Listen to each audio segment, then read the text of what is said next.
Mesdames, Messieurs, remercions et pour ceux qui n'étaient pas là ce matin à l'ouverture de ces travaux, je tenais d'abord à vous remercier d'être restés toute la journée pour suivre ce magnifique colloque consacré à Moses Schumann, Vision et Béthop pour le rendre d'hier et de demain, et à saluer la qualité des travaux qui ont été présentés par les universitaires présents et les autres intervenants, parce que j'ai suivi les travaux tout au long de la journée, ce qui est vraiment marquant. Je crois qu'on peut dire, Jean-Marc, qu'il y aura des actes qui seront publiés et qui permettront de retracer un petit peu toutes les communications qu'on a pu écouter.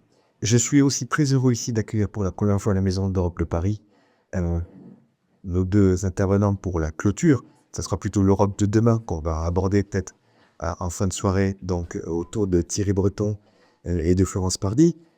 Thierry Breton, vous connaissez, il a été grand commissaire européen jusqu'à l'automne dernier. Il a été aussi avant un industriel, connu, reconnu. Il a été aussi ruine de l'économie et des finances. Il était vice-président de la région Poitou-Charentes. Il a eu énormément de mandats. Et sa vision sur l'Europe a été quand même un peu anticipatrice quand par hasard, par rapport aux Américains, il y avait certains messages qui étaient annoncés à la fin de la 2024, qui avaient eu recul aujourd'hui de ce mois de mars 2025, paraissait assez patinant. Florence Parly a été secrétaire d'État au budget, puis ministre de la Défense pendant 5 ans. Donc sur le sujet peut-être que vous allez aborder, madame, monsieur, pendant les minutes qui viennent, je crois qu'il y aura un dialogue qui se créera, et c'est Florence Parly qui a bien voulu accepter d'animer l'échange, de présenter Thierry Breton plus avant, et peut-être aussi d'interférer avec vous, puisqu'on reste de cette maison de l'Europe, et vous le savez tous, dans un esprit de questions-réponses, d'intervention. Donc au-delà des 40-45 minutes de présentation linéaire, des questions-réponses pourront être organisées. Je salue aussi Arnaud Betcha, qui est adjoint de Paris en charge des affaires européennes et internationales, et qui nous fait le plaisir et l'honneur d'être avec nous ce soir. Florence, je vous passe. Merci, ma bête. Tu devriez m'entendre, j'y pense. C'est parfait, très bien. Donc, je ne vous infligerai pas la description du parcours de Thierry Breton. C'est un peu long et fastidieux. Je pense que chacun ici sait les éminentes fonctions qu'il a occupées. Moi, je voudrais tout simplement vous dire que c'est un très grand plaisir pour moi de le retrouver parce que ce fut un partenaire précieux à partir de 2019, date à laquelle il fut choisi par la France comme commissaire européen, chargé d'un très large portefeuille, puisque, et j'espère que je ne me trompe pas, c'était le portefeuille qui comportait le marché intérieur, la politique industrielle, le tourisme, le numérique, l'audiovisuel, la défense et l'espace. Voilà, j'espère que j'ai été complet. Alors, donc, je voudrais plutôt centrer mon propos introductif sur, au fond, ce qu'a pu être notre collaboration, puisque je crois que vous avez parlé, enfin, vous avez évoqué tout au long de cette journée la collaboration entre Jean Monnet et Robert Schuman, qui a évidemment profondément marqué les institutions européennes et la construction européenne. Alors, comme ça a été rappelé, moi j'ai été ministre des Armées à partir de 2017 et quelques semaines après son élection, le président de la République avait exprimé de façon extrêmement claire et complète sa vision et son projet pour l'ordre. Alors, dans son premier discours dit de la Sorbonne, puisqu'il fut suivi d'un deuxième discours l'année dernière, il disait à l'époque, je cite, « La seule voie qui assure notre avenir, c'est la refondation d'une Europe souveraine, unie et démocratique. » Et il ajoutait, je le cite à nouveau, « Nous vivons en Europe un double mouvement, un désengagement progressif et inéluctable des États-Unis et un phénomène terroriste durable qui a pour projet assumé de fracturer nos sociétés libres. » En matière de défense, pour terminer les citations, notre objectif doit être la capacité d'action autonome de l'Europe en complément de l'OTAN. Ce qui manque le plus à l'Europe aujourd'hui, cette Europe de la défense, c'est une culture stratégique commune. Notre incapacité à agir ensemble de façon convaincante met en cause notre crédibilité en tant qu'Européens. Donc j'arrête là les citations, mais comme chacun pourra le constater, ce propos reste d'une actualité brûlante à l'heure où le désengagement des États-Unis n'est plus progressif, comme cela fut le cas à partir de la présidence de Barack Obama, mais brutal. Cette vision de l'Europe, d'une Europe souveraine, avait besoin de s'inscrire dans les faits. Et avant l'arrivée de Thierry Breton, et j'ajouterai Joseph Borrell, à la Commission, j'ai bien sûr relayé cette vision de l'Europe souveraine au sein de l'Union et de la Commission dans mes fonctions de ministre des Armées. C'était une période où je me suis efforcée de faire comprendre à mes homologues européens des concepts qui leur étaient très étrangers et dont certains d'ailleurs n'étaient pas même traduisibles dans leur propre langue. Alors je vais citer quelques expressions. Autonomie stratégique. La plupart récusaient cette idée de gagner en autonomie sur le plan de la défense et de la sécurité, car pour eux, le seul enjeu véritable, c'était de ne pas mettre en péril le parapluie américain. J'ai même entendu un de mes collègues me dire « Mais moi, j'aime être dépendant des États-Unis. » Si vous pouvez imaginer l'effet que ça fait, je pense que Thierry l'a entendu aussi. J'ai décidé. Vous en reparlerons. Donc, rien de très surprenant, me direz-vous, quand on sait comment l'OTAN et l'Europe se sont construites après-guerre. Deuxième expression, culture stratégique commune. Alors là, grand blanc. Blanc. Bon. Troisième expression, initiative européenne d'intervention. Alors là, c'était plus clair, mais il y avait quand même un mot qui fâchait énormément. Intervention. Pourquoi intervenir? Et puis d'ailleurs, il y a des langues européennes, je l'ai appris à mes dépens, dans lesquelles le mot intervention comporte de facto une dimension agressive, donc créant des malentendus nombreux. Et de façon paradoxale, pour achever cette petite liste lexicale, le terme Europe de la défense lui-même posait problème à certains, sans parler de l'idée. Alors, pour autant, cela ne nous a empêchés ni d'agir, ni d'avancer.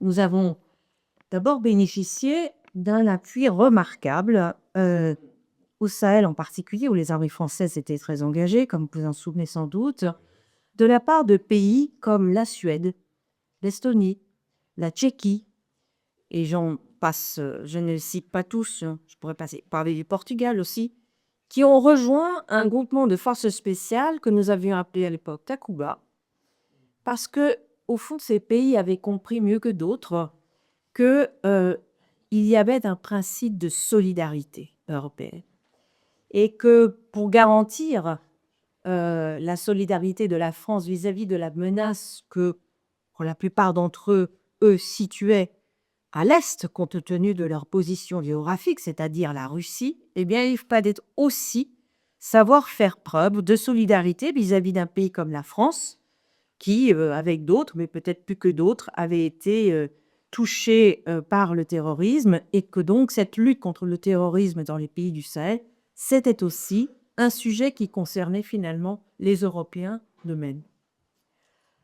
Alors, avec la prise de fonction de Thierry Breton à la Commission, incontestablement, les choses ont changé, car nous avons pu avancer plus vite et cette question de la souveraineté a été prise à bras-le-corps, je vais être gentille, par la Commission, de façon très concrète, et notamment par l'un de ses commissaires. Alors, plutôt que de ne parler que de défense et de sécurité, je voudrais rappeler que si les Européens ont pu bénéficier rapidement et en grande quantité de vaccins contre le Covid, c'est entre autres parce que Thierry Breton a redressé ses manches et qu'il a retrouvé sa mémoire d'industriel qui sait gérer des sujets concrets. Le deuxième aspect que je voudrais mentionner, et c'est évidemment celui que j'ai déjà commencé d'effleurer, c'est-à-dire l'Europe de la défense.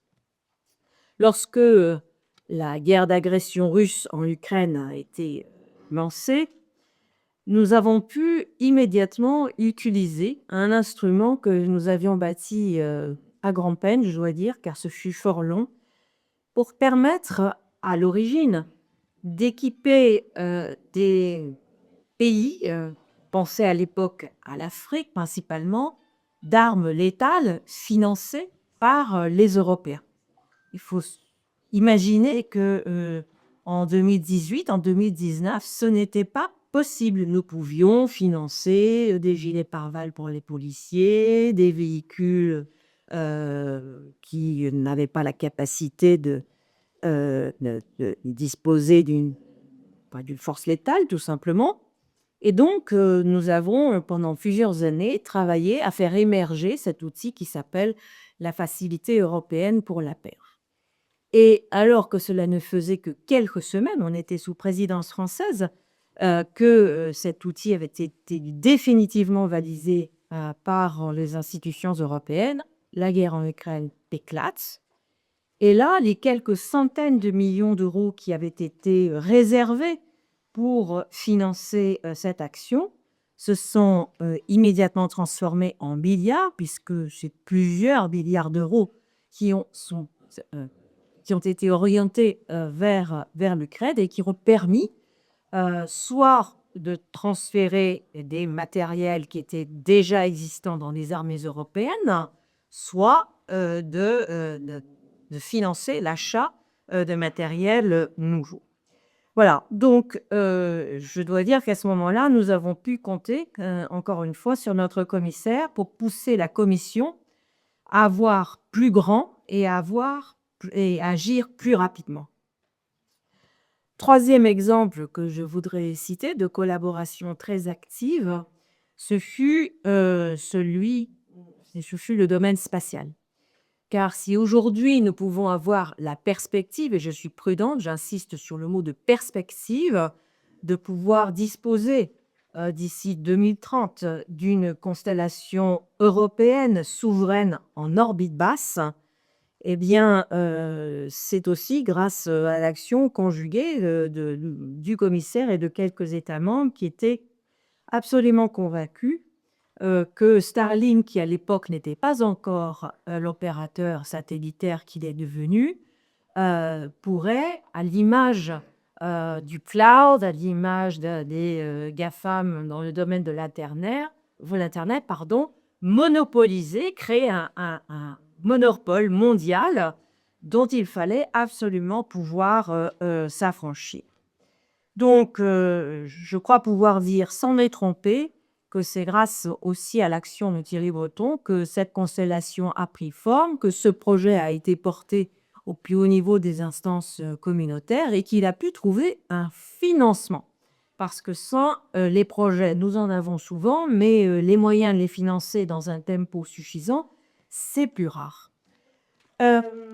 Alors, pour terminer et ne pas être trop longue, je voudrais enfin saluer le rôle décisif qu'a joué notre commissaire pour défendre nos libertés et protéger les démocraties européennes. Peut-être qu'on parlait moins à l'époque du Digital Services Act et du Digital Market Act, mais aujourd'hui, on comprend à quoi cela sert. C'est le bras armé de l'Europe face aux GAFA sur des sujets qui sont aussi majeurs que la lutte contre la haine en ligne, sur la nécessité de modérer les contenus qui sont publiés et puis de coopérer avec les autorités, sans parler de la lutte contre les abus de position dominante qui sont exercés par ces très grands groupes de tech américains. Donc, je ne reviens pas sur la chronique des amendes impressionnantes qui ont pu être infligées à quelques-uns de ces groupes, mais aujourd'hui, évidemment, dans le contexte de l'administration Trump, qui non seulement s'affranchit de plus en plus des règles, mais qui, au fond, ne comprend qu'un langage, c'est celui de la force et de l'argent, eh bien, le combat que Thierry Breton continue de mener, y compris par la pédagogie à grande échelle, face à Elon Musk et ses émules libertariens, est évidemment plus que jamais nécessaire. Donc, si je devais conclure pour pouvoir enfin lui passer la parole, parce que c'est lui que vous êtes venu écouter, eh bien, je dirais que Thierry Breton est un Européen militant. Je dirais même que c'est un combattant pour faire de l'Europe finalement notre avenir, ce qui suppose que cette Europe se donne les moyens de la puissance. Un mot qui était un gros mot il y a encore peu de temps. Voilà, l'on m'a saisi.